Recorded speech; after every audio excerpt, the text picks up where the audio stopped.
అదే RTV app వార్తల్ని క్షణాల్లో చదివే అవకాశం ఉంటుంది. ఒక న్యూస్ పేపర్, ఒక టెలివిజన్ ఛానల్ మీ చేతుల్లో ఎప్పుడూ ఉంటాయి. కేసీఆర్ గారికి పొలం బాట పట్టాలని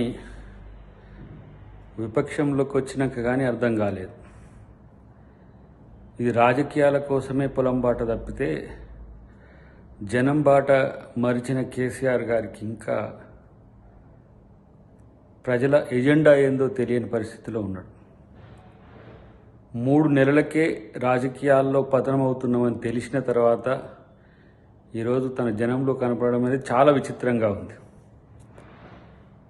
10 ఏళ్ల క్రితం మర్చిపోయిన జనం రాజకీయాల కోసం ఇప్పుడు అవసరం వచ్చిండ్రు. రైతులు అరగోస పెట్టి ఆత్మహత్యలు చేసుకున్నా కూడా ఎప్పుడు పట్టించుకొని కేసీఆర్ ఎన్నికల్లో ఓడిపోగానే నల్గొండ అని, వరంగల్ అని ఎక్కడెక్కడో తిరిగే పరిస్థితి వచ్చింది. ఇదే అధికారంలో ఉన్నప్పుడు రైతుల గోస వినుంటే ఆయనకి గోస పట్టేది కాదు.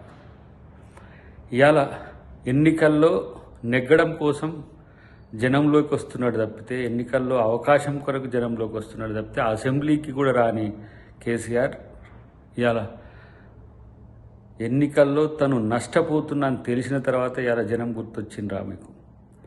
నల్గొండ జిల్లా రైతుల నోట్లో మట్టి కొట్టి రైతుల అంశాలు పక్కన పెట్టిన నువ్వు ఇవాళ రైతుల కోసం పొలం బాట అని వస్తుంటే అందరూ నవ్వుపోదురుగాక. ప్రతి 20 సంవత్సరాలకు సౌత్ ఇండియాలో పర్టికులర్గా 1903 నుంచి మొదలు పెడితే 23, 43, 63, 83, 2003, 2023 ప్రతి 20 సంవత్సరాలకు ఇలాంటి నీటి ఎద్దడి అనేది సౌత్ ఇండియాకు ఒక ఎఫెక్ట్, అంటే ఒక ప్రభావం ఉన్నది. అది ఎల్నినా లానినా ఎఫెక్ట్తో కర్ణాటకలో కనీసం ప్రజలు కన్నీళ్లు మింగుతూ బతుకుతున్న పరిస్థితి ఉన్నది. తెలంగాణలో ఇంకా రైతులకు అలాంటి పరిస్థితి లేదు, ప్రజలకు ఆ పరిస్థితి రాలేదు. అయినా కూడా ఈరోజు గగ్గోలు పెడుతున్న కేసీఆర్ని చూస్తే నవ్విపోదురుగాక. కట్టిన కాళేశ్వరం శనేశ్వరం అయింది, లక్షల కోట్ల రూపాయలు ప్రజాధనం దుర్వినియోగమైంది. ఇలా వాటితోనే రాజకీయాలు చేసుకోవడానికి తెలంగాణ అస్తిత్వాన్ని వదిలిపెట్టి ఇలా భారత రాష్ట్ర సమితి అని ఎప్పుడైతే తను రాజకీయాల కోసం తెలంగాణను వదిలేసి వెళ్ళిపోయిండో అప్పుడే ప్రజలు తను పట్టించుకోవడం మర్చిపోయిండు. ఇప్పుడు ఎన్ని రైతుల కోసం మొసలి కన్నీళ్లు కార్చినా ఎవరూ పట్టించుకోరనే అంశాన్ని గుర్తుంచుకుంటే మంచిది. రైతులను, ప్రజలను ఆదుకునే బాధ్యత ముఖ్యమంత్రి రేవంత్ రెడ్డి గారు చాలా సీరియస్గా తీసుకుంటున్నారు. వాటికి సంబంధించిన అంశంలో అధికారులకు సరైన సూచనలు ఇవ్వడం జరిగింది. కాబట్టి మీరేం బాధపడాల్సిన అవసరం లేదని ఇలా టీఆర్ఎస్కు లేదంటే బీఆర్ఎస్కు ఒక హితవు. ఉనికి కోసం రైతు బాట తప్పితే